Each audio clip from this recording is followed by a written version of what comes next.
Good morning, students. Welcome to the science class for the grade 7. Your first lesson was about nutrition in plants. Okay, the second lesson in grade 7 in the science is nutrition in animals. As we have learned about nutrition in plants, now let's learn about nutrition in animals. Okay, students. So here, what is nutrition? Nutrition is the mode of taking food by an organism and its utilization by the body. So this is the definition of nutrition. So in our lesson, we will learn about the different ways of taking food, as plants are the primary producers, then digestion in human beings, and different food habits of animals like herbivores, carnivores and omnivores. So let's start the lesson. In this lesson, with the digestive system, we will see the arrangement of teeth also. So plants are primary source of food for animals and the human beings as well. You have learned in chapter 1 that plants can prepare their food by their own, by the process of photosynthesis, but animals cannot. As plants, animals and human beings are living things, so plants prepare their food by their own by using water, minerals, carbon dioxide in the presence of sunlight. The chlorophyll traps the sunlight energy, so it prepares its food for the plant body by the process of photosynthesis. And different nutrients also you have seen in your previous classes. The components of food, such as carbohydrates, are complex substances. These complex substances cannot be utilized as such, so they are broken down into simpler substances. The breakdown of complex components of food, the breakdown of complex components of food into simpler substances is called digestion. So the different nutrients you have learned, proteins, fats, vitamins, minerals and carbohydrates. So these nutrients should be digested in the body in the simpler substances. But animal nutrition includes nutrient requirement, mode of intake of food and its utilization. Okay, so after this, let's see the nutrition in animals. So here in your textbook, as it is given already, the food habits of animals, according to their food habits, they are divided into herbivores, carnivores and omnivores.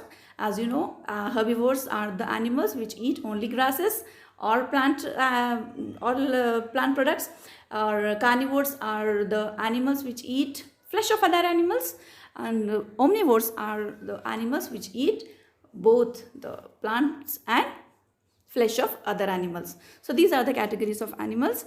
According to their food habits, they are divided into herbivores, carnivores and omnivores.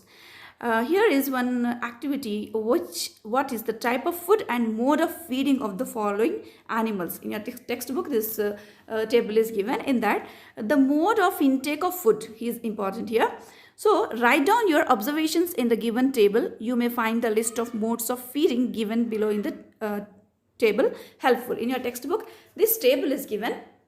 So here, name of the animal or which kind of food it take and mode of feeding is given. Like example, snail is the name of animal. It eats grass through the process of chewing. Okay. Students, as we said, the breakdown of complex components of food into simpler substances is called digestion. So now let's see the digestion in humans. So we take in food through the mouth. As you have seen the different modes of intake of food. So we take in food through the mouth, digest and utilize. To digest and utilize it. The unused parts of the food are defecated. Have you ever wondered that what happens to the food inside the body? Whatever we eat, what happens inside the body with this food? The food passes through a continuous canal which begins at the buccal cavity and ends at the anus. The canal can be divided into various compartments. So these compartments in this diagram, in this picture you can see the buccal cavity, The buccal cavity is the place from where we are intaking the food.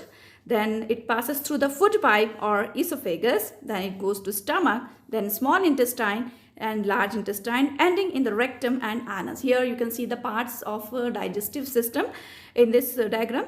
It is not a very very long path.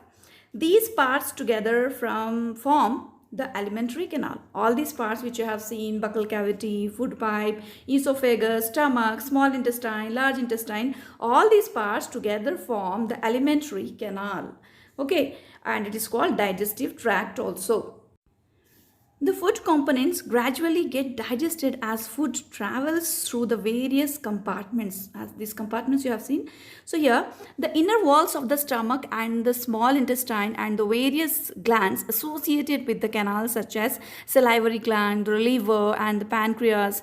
The pancreas secrete digestive juices. The digestive juices convert complex substances of food into simpler substances. The digestive tract and the associated glands together constitute the digestive system. So these are the parts, all together they constitute our digestive system. Now let's see the digestion process in detail.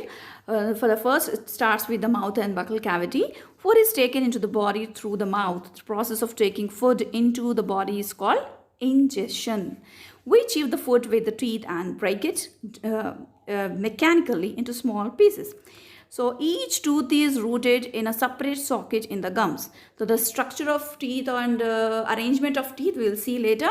So when we chew the food and when we swallow, the swallowed food passes into the food pipe or esophagus.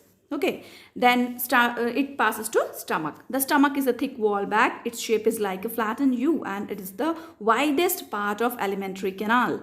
It receives food from the food pipe at one end and opens into the small intestine.